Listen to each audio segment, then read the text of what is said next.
पुराने जमाने की बात है। दूर किसी जंगल में सभी पक्षियों ने अपने अपने घरों के सामने फलदार पेड़ लगाए हुए थे, जिससे उन्हें भोजन की कोई चिंता ना होती। तोते का अमरूद का पेड़ हरा भरा था और उस पर बड़े बड़े अमरूद भी लगे हुए थे।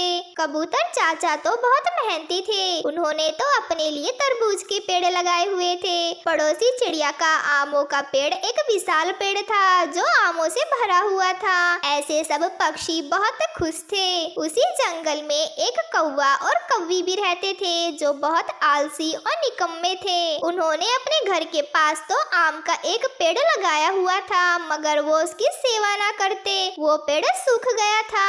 आज कालू कौवे की पत्नी गोरी कौवी कालू से कहती है, कालू जी, अब कोई भी पक्षी हमें भोजन नहीं देता क्योंकि हम आलसी हैं। तुम जाओ मेरी माँ से कुछ भोजन लेकर आओ। 2 रोटियां बनाकर मुझे बांध दो। अगर रास्ते में मुझे भूख लगी तो मैं खा लूंगा। मुझे पता है तुम भूखे पेट कहाँ उड़ सकते हो। मैंने 2 रोटियां बनाकर इस कपड़े में बांध दी हैं। अब तुम जाओ। फिर कालू कौवा अपनी पत्नी से रोटी लेता है और घर से निकलता है। रास्ते में जाते हुए कालू कौवे का ध्यान बार बार रोटी की तरफ ही जा रहा था। तो मुझे लगी है मैं पहले उस पेड़ के नीचे बैठकर रोटी खा लेता हूँ और फिर बाद में बाकी का सफर करूँगा। ये सोचकर कालू कौवा एक पेड़ के नीचे बैठ जाता है। वो अभी रोटी खाना शुरू ही करता है, तभी वहाँ पर एक बूढ़ी चिड़िया आ जाती है। कौवे बेटा, मैं इस सूखे तने के पेड़ में रहती हूँ। मैं कल से बहुत भूखी हूँ, मुझे खाने के लिए कुछ दे दो। कौवा था तो बहुत लालची, मगर उसके पास 2 रोटियां थी। वो उसमें से एक रोटी बूढ़ी चिड़िया को दे देता है। लो बूढ़ी माँ जी, मेरे पास 2 रोटियां हैं, एक आप खा लो और एक मैं खा लेता हूँ। वो बूढ़ी चिड़िया कौवे से रोटी लेकर खा लेती है। तुम बहुत अच्छे कौवे हो, मैं तुमसे बहुत खुश हुई। मैं तुम्हारी एक इच्छा पूरी कर सकती हूँ। बेटा बताओ क्या मांगना चाहते हो? ये सुनकर कौवा बहुत खुश हो जाता है। सच? क्या सच माँ जी? हाँ कौवे बेटे, मांगो, तुम क्या मांगना चाहते हो? तो माँ जी, मेरे घर के पास एक आमों का पेड़ है, वो सूखा हुआ है। आप उसे हरा भरा कर दें और उस पर मीठे मीठे आम भी लग जाएं। जाओ कौवे बेटे, तुम घर जाओ। तुम्हारे घर जाने से पहले पहले तुमने जो मांगा है वो तुम्हें मिल जाएगा।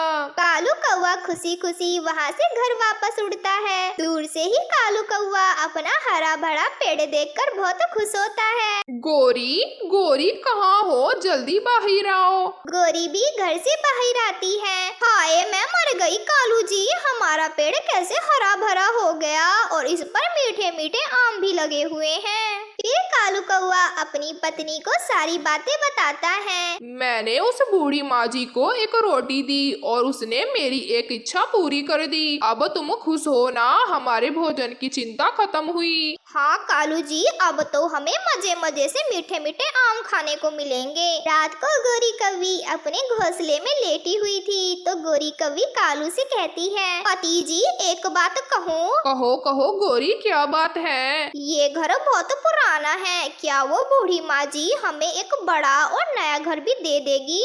इसके लिए तो मुझे फिर से कल रोटी लेकर जाना होगा उसी जगह पर। मैं भी कालू जी, मैं भी साथ चलूंगी। फिर दूसरे दिन वो ऐसा ही करते हैं। कालू की पत्नी एक रोटी बनाती है और वो पति पत्नी रोटी लेकर घर से निकलते हैं। कालू और गोरी फिर से उसी जगह पर पहुंच जाते हैं। कालू कपड़े से रोटी बाहर निकाल कर रखता है और आवाज देता है, बूढ़ी माँ जी आए और रोटी खा लें। कालू जी, क्या आएगी वो बूढ़ी माँ जी? वो सामने वाले पेड़ के तने में रहती है बूढ़ी माँ जी, मेरी आवाज सुनकर जरूर आएगी। फिर उसी पेड़ के तने से वो बूढ़ी माँ जी निकल आती है। कौवे बेटे, मुझे तो आज भूख नहीं लगी है। माँ जी, आप खाकर तो देखें, आज मैंने देसी घी वाले पराठे बनाए हैं आपके लिए। फिर कौवे के कहने पर वो बूढ़ी माँ जी रोटी खा लेती है। बोल बोल बुढ़िया बोल, अब बोल भी दे। गोरी दिल ही दिल में ऐसा कहती है। कौवे और कौवी, मैं एक रोटी के बदले सब पक्षियों की एक एक इच्छा पूरी करती हूँ। मांगो जो मांगना है। नया घर बना दे हमारे लिए, ऐसा घर जिसे देखकर सब पक्षी हैरान हो जाए, मेरे मायके वाले भी खुश हो जाए मेरा घर देखकर। गोरी ऐसे ही एक सांस में सब कहती है। आप जाओ, आपके जाने से पहले पहले नया घर बन जाएगा। ये सुनकर कौवा और कौवी बहुत खुश होते हैं और वापस उड़ते हैं। उनका घर नया बन चुका था, जिसे देखकर कौवा और कौवी बहुत खुश होते हैं। चिड़िया, कबूतर और तोता कौवा और कौवी के नए घर को देखने आते हैं। कालू और गोरी, ये आपने नया घर कैसे बना लिया? क्यों छोटी चिड़िया, हमारा नया घर नहीं हो सकता? हमने आज ही दूसरे जंगल के लकड़हारे से बनाया है ये घर। कालू, अगर इतने ही पैसे थे तुम्हारे पास तो मेरा उधार ही चुका देते। कालू चुप रहता है, लेकिन गोरी कौवी बोलती है। ओए गंदी आंखों वाले मोटे कबूतर, चल भाग यहाँ से। हम पहले वाले आवारा और आलसी कौवे नहीं रहे, अब हम अमीर कौवे बन गए हैं। चुका देंगे तुम्हारे पैसे भी। मोटी चोंच वाले तोते, अपनी चोंच बंद ही रख, कहीं नजर न लगा देना मेरे घर को। वो तीनों शर्मिंदा होकर वहाँ से चले जाते हैं। कौवा और कौवी नए घर में चले जाते हैं। गोरी कौवी तो अपने नए घर में कभी इधर तो कभी उधर बैठ रही थी। कालू जी, मेरी माँ तो ये घर देखकर बहुत खुश हो जाएगी। मत भूलो गोरी, ये सब मेरी वजह से हुआ है। तुम तो मेरे सुंदर कालू कौवे हो, अब मेरी एक बात और मान लेना।